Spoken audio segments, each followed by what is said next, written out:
आप भले कह सकते हैं कि पंजाब में मुस्लिम लीग नून की हुकूमत है, लेकिन ये जो पिछला दौर गुजरा है 4 साल का, इसमें भी हुकूमत हमारी नहीं थी, लेकिन हम तमाम बाई इलेक्शंस जो हैं वो जीते थे। और जो जब पूरी धांधली के बावजूद, पूरी जब धांधली होती है पूरी दुनिया देखती है, आपने देखा था वो जो डस्का में हुआ था, जब अचानक धुंध आ गई थी और पूरा प्रिजाइडिंग जो ऑफिसर्स थे, अमला था, वो सारा गायब हो गया और 12 घंटे बाद उनको लाया गया। तो हमें कुछ हज़ार से हरा दिया गया, लेकिन अगले ही दिन जब हमने प्रोटेस्ट किया, अगले दिन मैं डस्का गई, तो फिर वो फतह मुस्लिम लीग नून के नाम हुई। तो मैं ये समझती हूँ कि मुस्लिम लीग नून ने तमाम मुश्किलात के बावजूद, जेलों में जाने के बावजूद, पूरे ख़ानदानों पे, जमात पे तकलीफ़ के बावजूद, यहाँ पर जो मेरे दाएं और बाएं रहनुमा बैठे हैं, सब ने बहुत कुर्बानी भी दी है और एक कड़ा वक्त भी देखा है। लेकिन खुशी मुझे इस बात की है कि मुस्लिम लीग नून ने कभी सियासी अमल से किनारा इख्तियार नहीं किया, और जितनी भी मुश्किलात आई हैं तमाम का न सिर्फ बहादुरी से सामना किया, अवाम को अपनी ताकत बनाया, और कभी किसी इलेक्शन का बॉयकॉट नहीं किया।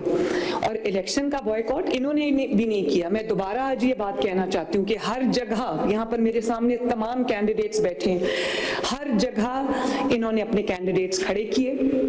और हमें मौरूसी सियासत का ताना देने वालों ने कहीं अपनी बीवी खड़ी की, किसी ने कहीं अपना भाई खड़ा किया, अपना कज़न खड़ा किया, अपना रिश्तेदार खड़ा किया, और बड़ी मुनाफिकत से उन्होंने ये फैसला किया कि अगर हम इलेक्शन हार गए तो हम कहेंगे हमने इलेक्शन का बॉयकॉट किया, और अगर हम इलेक्शन जीत गए तो हम ये कहेंगे कि क्यों हमने इलेक्शन का बॉयकॉट किया है, बावजूद इसके इतना बड़ा एक रेवोल्यूशन आया कि हम जीत गए। तो ये जो मुनाफिकत उन्होंने की है कि हर जगह कैंडिडेट भी खड़ा था, हर जगह कैंपेन भी चलाई, हर जगह इन्होंने अपने लीडर की तस्वीर भी लगाई, हर जगह इन्होंने अपने लीडर का नाम लेके इन्होंने कैंपेन की, और इलेक्शन से कुछ देर पहले इनके तमाम जगह इनके पोलिंग स्टेशंस और वो पोलिंग बूथ्स जो हैं, वो पोलिंग कैंप्स जो हैं वो कायम थे, उसके अंदर ये बैठे भी हुए थे। वो और बात है कि वो सब खाली पड़े रहे, कोई वोट डालने नहीं आया। अब आप लाख तावीलें घड़ते रहे, बात यह है कि अब अवाम को समझ आ गई है, ना आपके कोई जलसों में आता है, ना आपके कोई बहकावे में आता है, ना आपके कोई अब ये जो आपने बयानियां कि आपने रट लगाई हुई थी ना, आपके बयानिए से अब लोग बेवकूफ़ बनते हैं। लोगों को वो जो 4 साल आप गुजार के गए हैं, वो पाकिस्तान की तारीख में भले बदतरीन दौर याद रखा जाएगा, लेकिन उसका फ़ायदा ये हुआ है कि लोगों को असल और नकल का फ़र्क जो है वो पता चल गया है। और वो 4 साल जहाँ पर एक तारीख का बदतरीन दौर जो है उसके तौर पे याद रखा जाएगा, इबरत के तौर पे याद रखा जाएगा, वहाँ एक एग्जाम्पल सेट हो गई है कि जो कहते थे कि अब परफॉर्मेंस की सियासत नहीं रही, बयानिए की सियासत हो गई है। तो बयानिए की सियासत जिस तरह पिटी है इस दफा,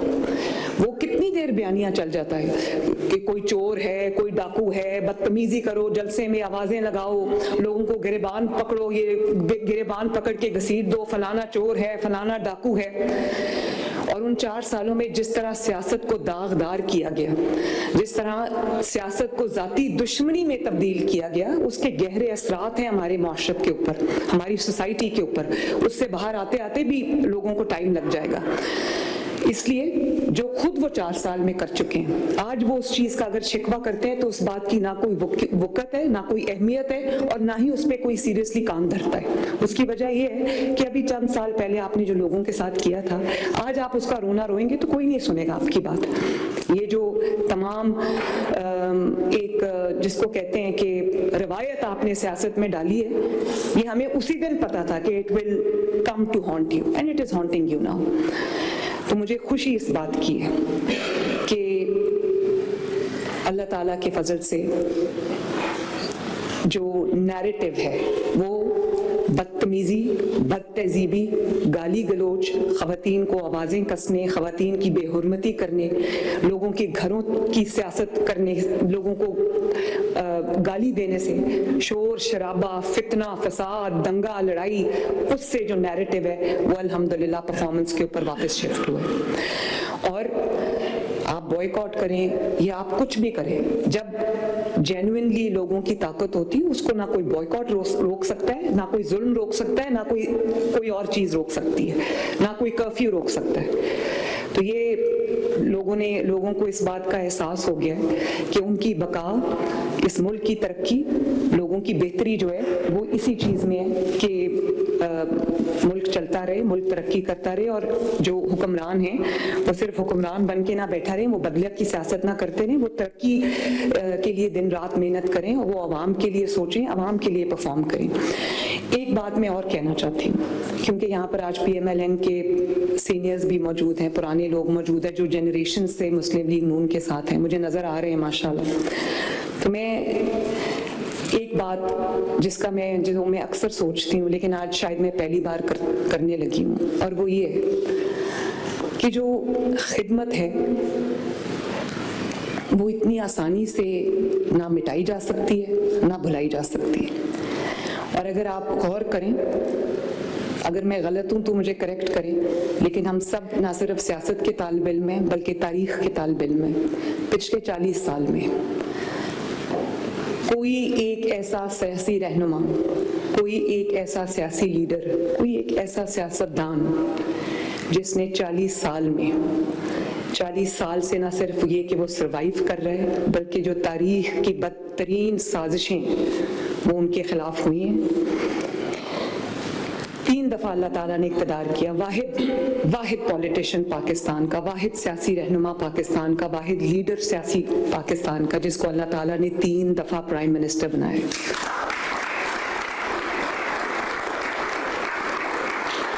लेकिन ये कहानी यहाँ खत्म नहीं हुई। अल्लाह ताला ने तारीख रकम की, 3 दफा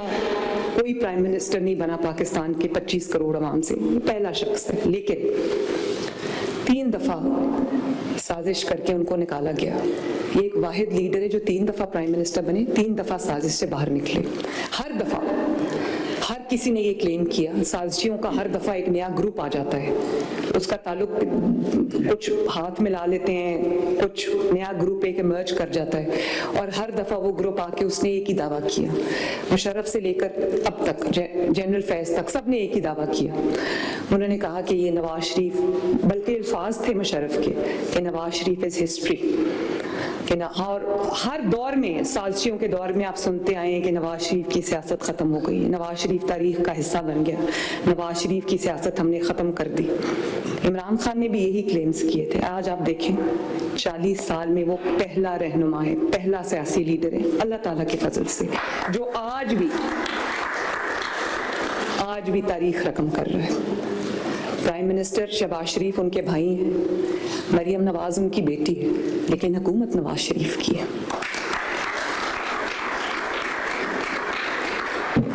तो ये कहना एग्जैजरेशन नहीं होगी कि 40 साल में वो वाहिद रहनुमा है जिसने एक साजिश के बाद दूसरी साजिश जो है वो बर्दाश्त की, उसका मुकाबला किया, एक जुल्म के बाद दूसरे जुल्म का मुकाबला किया, 11 साल 40 साल में जलावतनी बर्दाश्त की, और वो तकलीफात बर्दाश्त की हैं कि जिनका शायद अहाता भी मुमकिन नहीं है, और शायद जिनको हम महसूस नहीं कर सकते। जिस तन लागे सो तन जाने।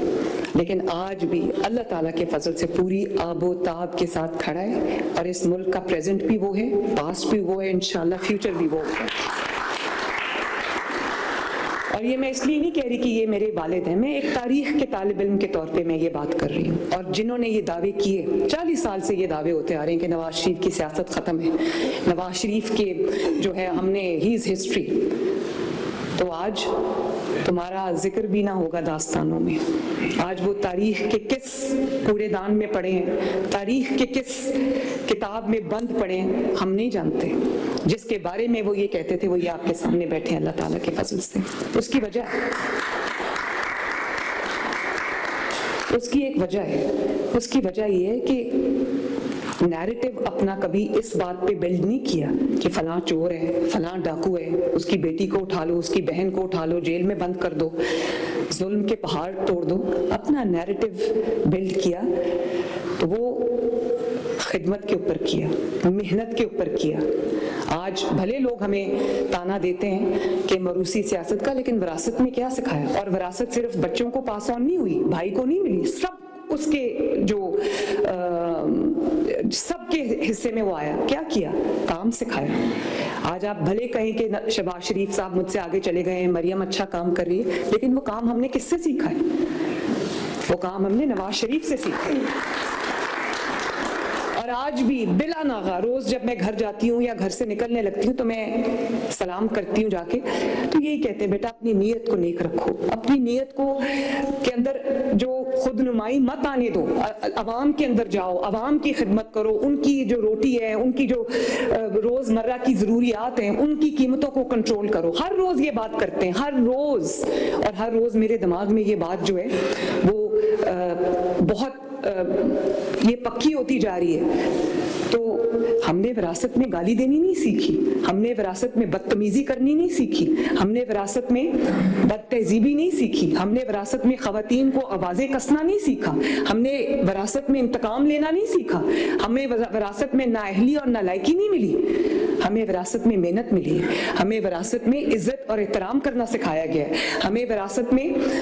मेहनत करना सिखाया गया है, हमें विरासत में अवाम की खिदमत करनी सिखाई गई है, हमें विरासत में मेहनत करनी, अवाम के लिए अपनी नीयत को खालिस करना सिखाया गया है। और मैं ये बात बरमला कहती हूँ और आज दोबारा कहूंगी कि पिछले 40 साल में अगर नवाज शरीफ साहब की खिदमत को निकाल दिया जाए, उनके कामों को निकाल दिया जाए, तो पाकिस्तान में खंडरात के अलावा कुछ नहीं बचता। और ये कोई अचानक नहीं हो गया कि पिछले 4 साल में तबाही, जैसे नवाज शरीफ साहब ने सही कहा कि तबाही के धाने तक मुआशरती तबाही और जो इक्तसादी तबाही, हमारी जो फॉरेन पॉलिसी, फॉरेन रिलेशंस की जो हमारी तबाही है, हर किस्म की तबाही इस मुल्क में उन 4 सालों में लाई गई। और फिर वो मुल्क जो तरक्की की मनाजिल तय कर रहा था, रिकॉर्ड तोड़ रहा था नवाज शरीफ साहब के दौर में, वो फिर जमीन के नीचे चली गई वो सारी इंडिकेटर्स। और आज सिर्फ 1.5 साल के अंदर अंदर हमें जब हुकूमत मिली तो लोग कह रहे थे डिफॉल्ट कर जाएगा मुल्क, और इस इंतजार में पाकिस्तान के दुश्मन अंदरूनी और बैरूनी इस इंतजार में बैठे थे कि पाकिस्तान कब डिफॉल्ट करता है। तो अल्लाह ताला के फजल से 1.5 साल के अंदर आज डिफॉल्ट की ना कोई बात कर रहा है और ना कोई जिक्र है। आज सिर्फ ये जिक्र है कि कल स्टॉक मार्केट ने कौन सा रिकॉर्ड तोड़ा था और आज कौन सा रिकॉर्ड बना रही है। महंगाई 40%